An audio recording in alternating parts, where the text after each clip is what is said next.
आप सभी को सादर आमंत्रित करता हूं मेरे इस छोटे से YouTube चैनल मैक्राइम में।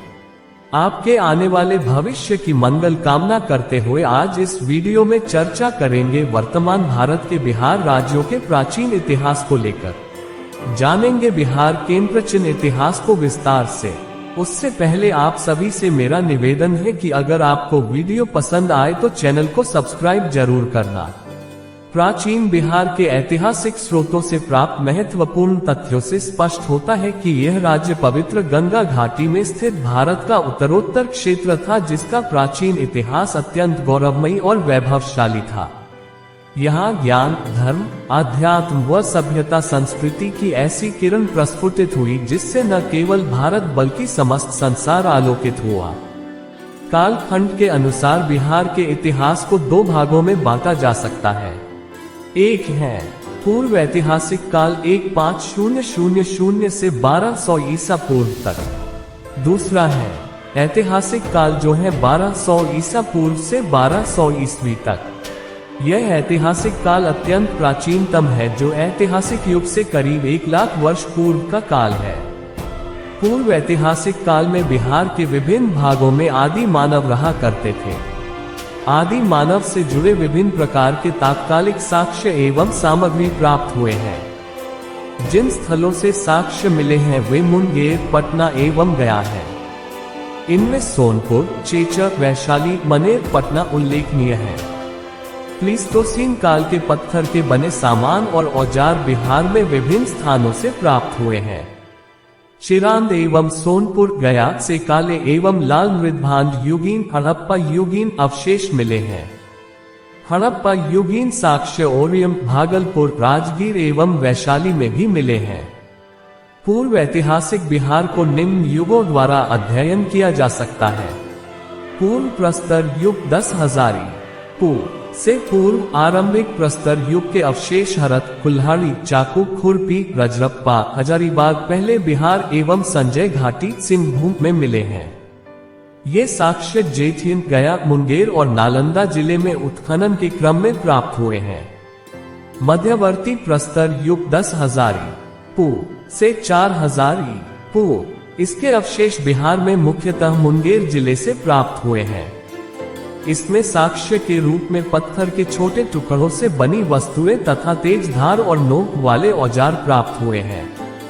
नव प्रस्तर युग 4000 पूर्व से 2500 पूर्व इस काल के ऐतिहासिक साक्ष्य के रूप में पत्थर के बने सूक्ष्म औजार प्राप्त हुए हैं। हड्डियों के बने सामान भी प्राप्त हुए हैं। इस काल के अवशेष उत्तर बिहार में चिरोद, सारंग जिला और चेचक, वैशाली से प्राप्त हुए हैं। ताम्र प्रस्तर युग 2500 पूर्व से 1000 पूर्व चिरोद और सोनपुर, गया से काले एवं लाल मृदभांड को सामान्य तौर पर हड़प्पा की सभ्यता की विशेषता मानी जाती है। बिहार में इस युग के अवशेष चिरोद, सारंग, चेचक, वैशाली, सोनपुर, गया, मनेर, पटना से प्राप्त हुए हैं। उत्खनन से प्राप्त मृदभांड और मिट्टी के बर्तन के टुकड़े से तत्कालीन भौतिक संस्कृति की झलक मिलती है। इस युग में बिहार सांस्कृतिक रूप से विकसित था। मानव ने गुफाओं से बाहर आकर कृषि कार्य की शुरुआत की तथा पशुओं को पालक बनाया।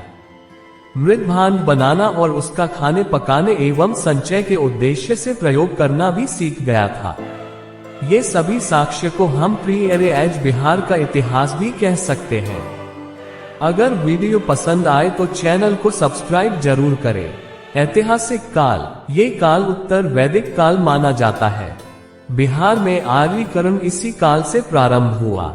बिहार का प्राचीनतम वर्णन अथर्ववेद 10वीं-8वीं शताब्दी पूर्व एवं पंचविश ब्राह्मण 8वीं-6वीं शताब्दी पूर्व में मिलता है। इन ग्रंथों में बिहार के लिए ब्रात्या शब्द का उल्लेख है। ऐसा अनुमान किया जाता है कि अथर्ववेद की रचना के समय में ही आर्यों ने बिहार के क्षेत्र में प्रवेश किया। 800 पूर्व रचित शतपथ ब्राह्मण में गांगेय घाटी के क्षेत्र में आर्यों द्वारा जंगलों को जलाकर और काटकर साफ करने की जानकारी मिलती है। ऋग्वेद में बिहार को कीकट कहा गया है। ऋग्वेद में कीकेट क्षेत्र के अमित्र शासक प्रेमगंध की चर्चा आती है, जबकि आर्यों के सांस्कृतिक वर्चस्व का प्रारंभ ब्राह्मण ग्रंथ की रचना के समय हुआ। शतपथ ब्राह्मण, पंचविश ब्राह्मण, गौपद ब्राह्मण, ऐत्रेय आरण्यक, कौशिकी आरण्यक, सांख्यन आरण्यक, वाजस्नेयी संहिता, महाभारत इत्यादि में वर्णित घटनाओं से उत्तर वैदिक कालीन बिहार की जानकारी मिलती है। बिहार के संदर्भ में बेहतर जानकारी पुराण, रामायण तथा महाभारत से ही मिल जाती है। ग्रंथों के उपलब्ध प्रमाणों के अनुसार आर्यों ने मगध क्षेत्र में बसने के बाद अन्य क्षेत्र में भी आर्यों की संस्कृति का विस्तार किया। वाराह पुराण के अनुसार कीकट को एक अपवित्र प्रदेश कहा गया है, जबकि वायु पुराण, पद्म पुराण में गया, राजगीर, पनपन आदि को पवित्र स्थानों की श्रेणी में रखा गया है। वायु पुराण में गया क्षेत्र को असुरों का राज कहा गया है। आर्यों के विदेह क्षेत्र में बसने की चर्चा शतपथ ब्राह्मण में की गई है। इसमें विदेह माधव द्वारा अपने पुरोहित गौतम राहुगण के साथ अग्नि का पीछा करते हुए सदानीरा नदी आधुनिक गंडक तक पहुंचने का वर्णन है। इस क्रम में अग्नि ने सरस्वती नदी से सदामीरा नदी तक जंगल को काट डाला, जिससे बने खाली क्षेत्र में आर्यों को बसने में सहायता मिली। वाल्मीकि रामायण में मलद और करुणा शब्द का उल्लेख बक्सर के लिए किया गया है, जहां ताड़िकाक्षसी का वध हुआ था। अगर वीडियो पसंद आए तो चैनल को सब्सक्राइब जरूर करें। मगध का सर्वप्रथम उल्लेख अथर्ववेद में मिलता है। अभियान चिंतामणि के अनुसार मगध को कीकट कहा गया है। मगध बुद्धकालीन समय में एक शक्तिशाली राजतंत्रों में एक था। ये दक्षिणी बिहार में स्थित था, जो कालांतर में उत्तर भारत का सर्वाधिक शक्तिशाली महाजनपद बन गया। ये गौरवमयी इतिहास और राजनीतिक एवं धार्मिकता का विश्व केंद्र बन गया। मगध महाजनपद की सीमा उत्तर में गंगा से दक्षिण में विंध्य पर्वत तक, पूर्व में चंपा से पश्चिम में सोन नदी तक विस्तृत थी। मगध की प्राचीन राजधानी राजगृह थी। ये 5 पहाड़ियों से घिरा नगर था। कालांतर में मगध की राजधानी पाटलिपुत्र में स्थापित हुई। मगध राज्य में तत्कालीन शक्तिशाली राज्य कौशल, वत्स व अवंती को अपने जनपद में मिला लिया। इस प्रकार मगध का विस्तार अखंड भारत के रूप में हो गया और प्राचीन मगध का इतिहास ही भारत का इतिहास बना। अगर वीडियो पसंद आए तो चैनल को सब्सक्राइब जरूर करें। विदेह प्राचीन काल में आर्यजन अपने गणराज्य का नामकरण राजन्य वर्ग के किसी विशिष्ट व्यक्ति के नाम पर किया करते थे, जिसे विदेह कहा गया। ये जन का नाम था। कालांतर में विदेह ही विदेह हो गया। बृहद्रथ वंश ये सबसे प्राचीनतम राजवंश था। महाभारत तथा पुराणों के अनुसार जरासंध के पिता तथा चेदिराज वसु के पुत्र बृहद्रथ ने बृहद्रथ वंश की स्थापना की। इस वंश में 10 राजा हुए, जिसमें बृहद्रथ पुत्र जरासंध एवं प्रतापी सम्राट था। जरासंध ने काशी, कौशल, चेदी, मालवा, विदेह, अंग, वंग, कलिंग, कश्मीर और गांधार राजाओं को पराजित किया। मथुरा शासक कंस से जरासंध ने अपनी 2 पुत्रियों का विवाह किया तथा बृहद्रथ वंश की राजधानी वसुमती या गिरिव्रज या राजगृह को बनाई। भगवान श्री कृष्ण की सहायता से पांडव पुत्र भीम ने जरासंध को द्वंद्व युद्ध में मार दिया। उसके बाद उसके पुत्र सहदेव को शासक बनाया गया। इस वंश का अंतिम राजा रिपुंजय था।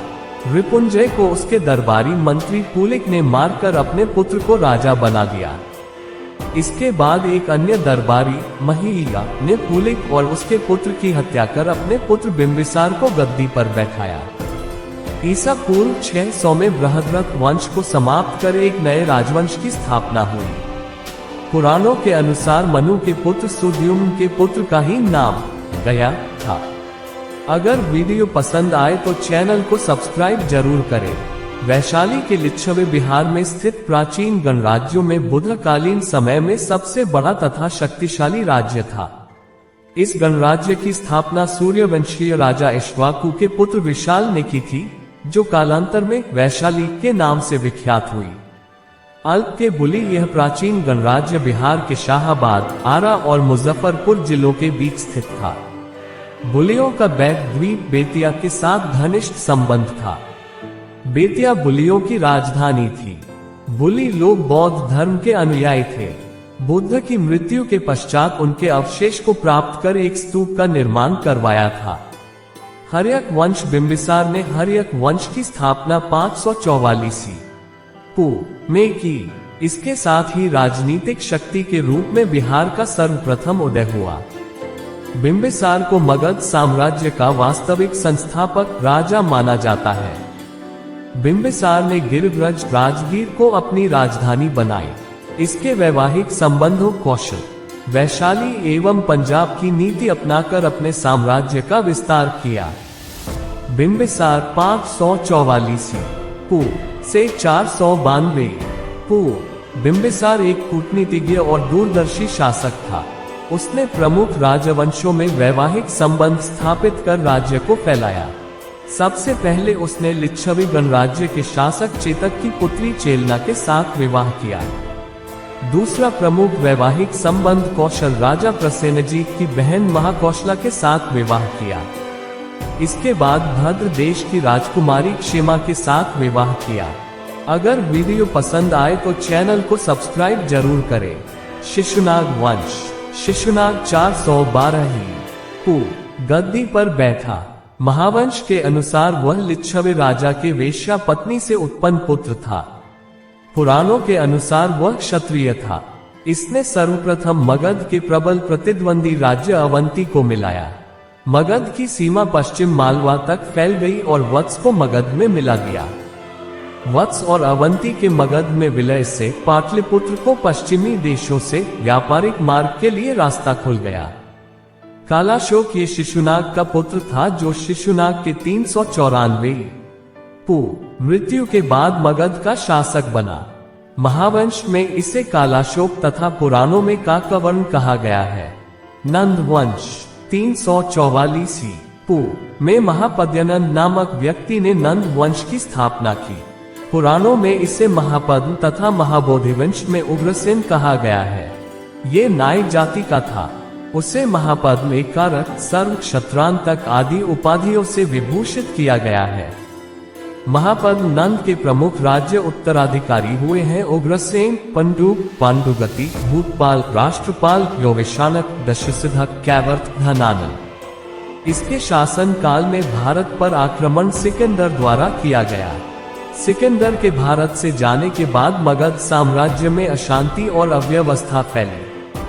धनानंद एक लालची और धन संग्रही शासक था, जिसे असीम शक्ति और संपत्ति के बावजूद वह जनता के विश्वास को नहीं जीत सका।